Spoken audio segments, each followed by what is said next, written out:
All right, so here we are back again for another Bachelor recap, or as we like to affectionately call it, the Black Bachelor recaps.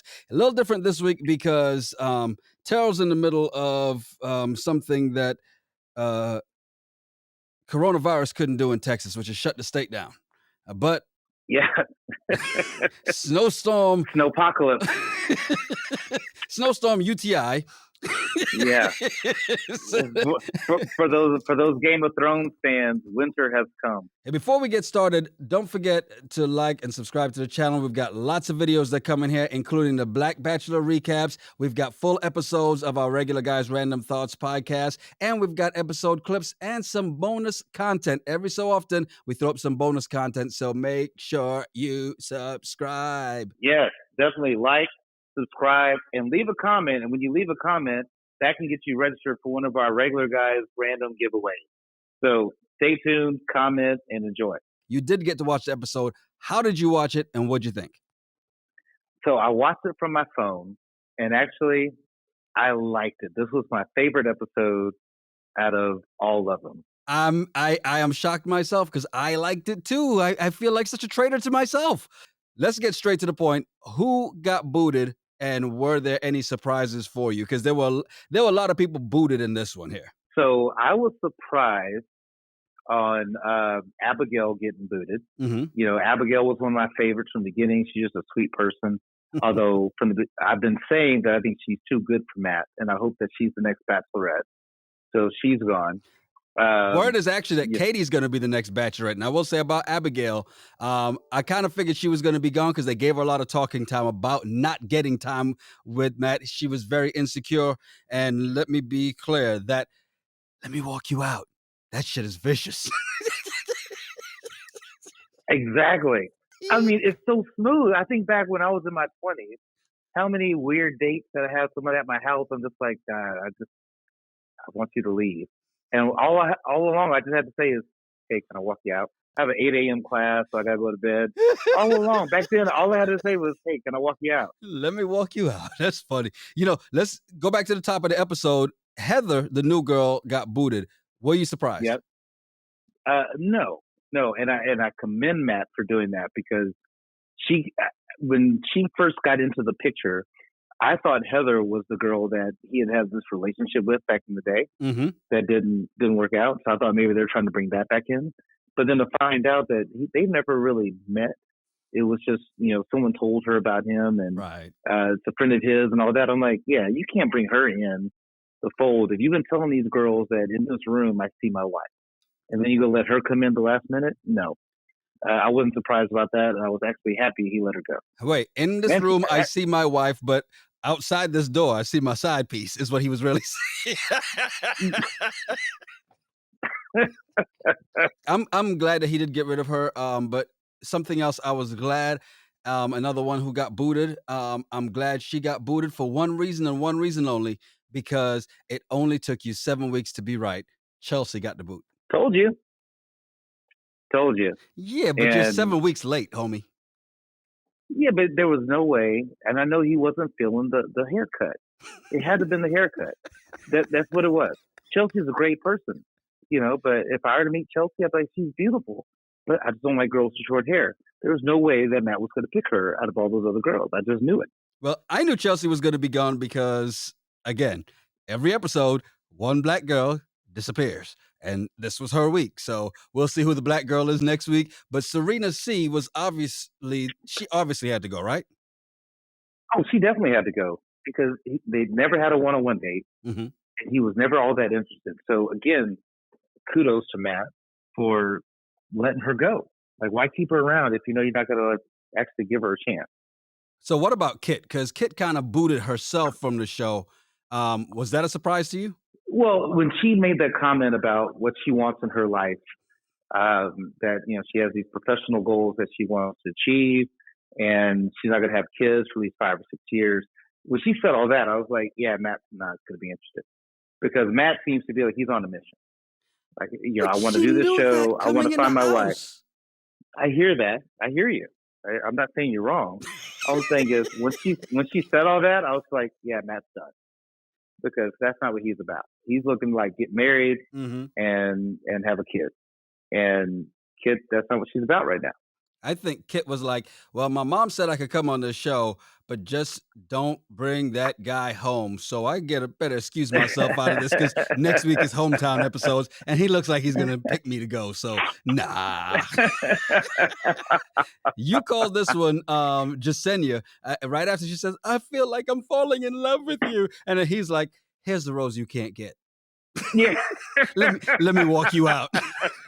Yeah. I had so much fun to you today, but you can't get this rose. Exactly.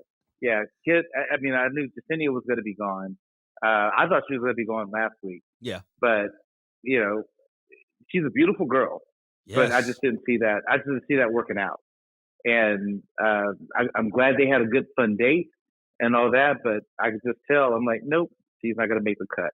Because I think she's drama. Deep down, I think she's drama. And to me, what I've seen so far from the show is Matt doesn't really like drama. Facts. And that's where he and I agree. Ain't got no time for the drama. I'm Mary J. Blige on this. No more drama. Yeah, In this yeah. So I think dancery. Yesenia is all about the drama. And so I was like, yeah, Matt's not going to pick her. So I wasn't surprised on her getting let go. Were you surprised when Piper got let go? I was. I definitely was, because I thought they had a connection. I thought there was some chemistry there.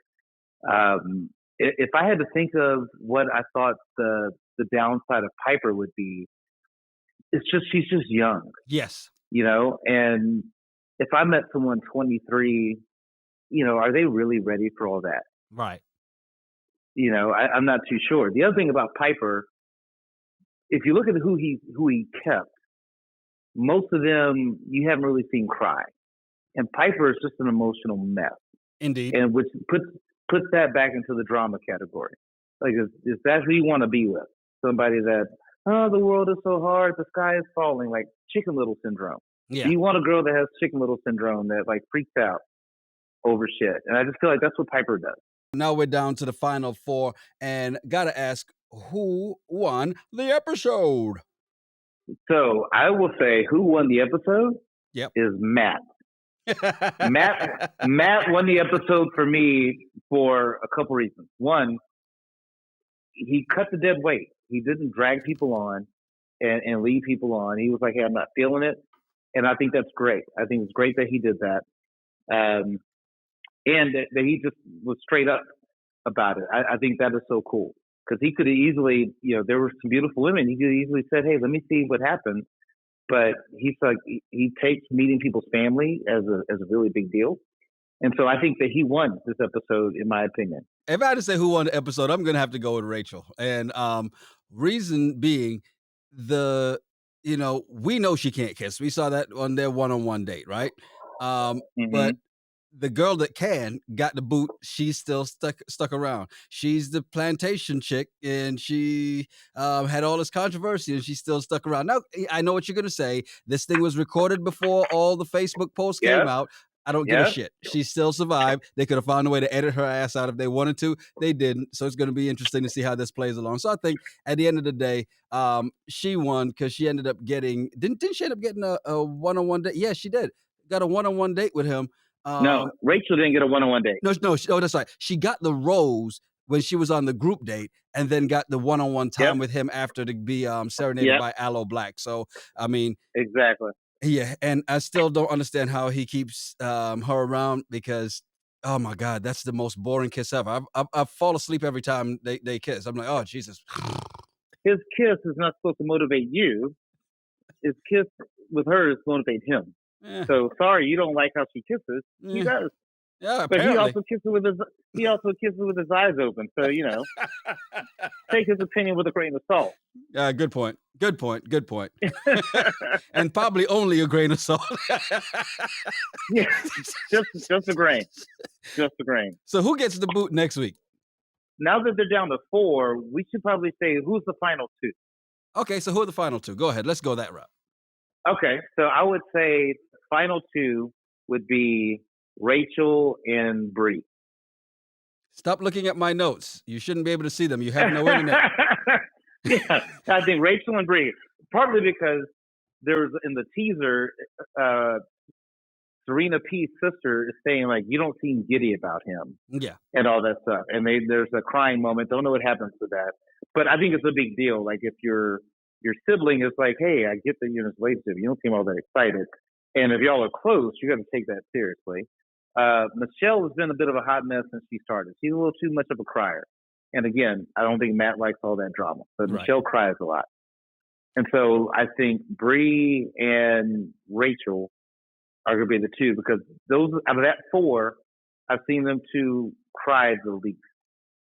So I've never seen Brie cry on this, which is good for her, and I still think she's a strong one. So I agree with you on the final two. I think it's Brie, and I think it's Rachel. I think Rachel because he's got to pick the white girl at some point, even if it's just down to the finale, and then he picks Brie. Because I say again, Brie, the number one draft pick. I think she takes the whole thing. And the fact that Brie put up the fact that she lost, that she had to resign from her job. I remember seeing an article Yep. about her job and why they couldn't mention what it was and how important it was, and pretty high level in a tech company and whatnot. And I'm sure if we dig deep enough, I'm just not interested to dig that deep to find out exactly where it is. Michelle, I think, gets the boot because just a black girl has to be eliminated, and she's gonna be the last one outside of Bree. So and Bree's sticking around. Bree's the number one. She's gonna end this thing on top. And Serena P, look, what her sister saw was what we saw, which was episode Yep. 7. We saw the tantric yoga that she was like, "Dear God, can this thing please end?" Yep. She was so uncomfortable, and she tried, especially at the dinner. Was like, "Oh, my palms are so sweaty." No, they weren't. You just didn't want him touching you, and I get it. Mm-hmm. She's not into him. What's that movie? She's not that into you. Hey, Matt, Serena P is not that into you. She doesn't want you. She Mm-hmm. said she was falling in like with you. That should have told you something from the very beginning that she didn't feel that. But no, you want to listen to Terrell over here and go ahead and keep her on the damn show. And that's why you're gonna get your face cracked this week coming up. I don't want to take anything away from Serena P. Mm-hmm. Just the fact that she didn't like the date. Because I would rather have a girl say, "Hey, you put the date together, awesome. I didn't like it. Yeah. Great. I'd rather you tell me that than to just like everything I come up with." Mm-hmm. And so the fact that she wasn't scared to be like, "Yeah, I'm never doing that again," I thought that was great. Unfortunately, I think that we had such a great feeling about episode 7 that it's only downhill from here. I think that was the peak. That was the climax of the season. And we're going to be back to hating the episodes again next week. And I'm going to be going, why the hell did I sign up to do this with you when you're the one who made the deal with the devil? But like we always say, we ride together. Die together. Bad boys for life. Hopefully next time I got heat and I can watch it with some freaking heat and electricity.